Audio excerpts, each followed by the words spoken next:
అండి మన వైజాగ్లో ఓలా ఓవర్ క్యాబ్ డ్రైవర్ల పరిస్థితి ఎలా అయితే ఉందో పికప్ లొకేషన్ అయితే ఇక్కడ పెట్టారు చూడండి. ఈ చెట్ల కింద ఈ పొట్ల కింద ఉంటేనే మనకి బుకింగ్ అనేది యాక్సెప్ట్ అవుతుంది. పికప్ లొకేషన్ అయితే ఇక్కడే ఇచ్చారు. క్యాబ్లు అయితే ఉండేది ఆ పార్కింగ్లో ఉంటాయి. చూడండి ఫ్రెండ్స్, ఎయిర్పోర్ట్ అక్కడ వైట్గా పరకలా కనిపిస్తుంది కదా, టెంట్ లాగా.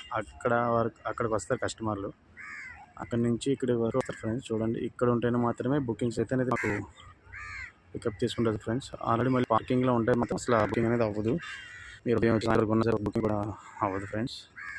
చూడండి, మన Vizag Ola Uber cab driver పరిస్థితి ఎలా ఉందో. చెట్ల కింద పొట్ల కింద ఉంటేనే బుకింగ్ అనేది మనోడు వచ్చాను ఫ్రెండ్స్. ఆ పార్కింగ్లో ఉంటే కనుక అవ్వదు. ఎయిర్పోర్ట్ చూడండి ఫ్రెండ్స్.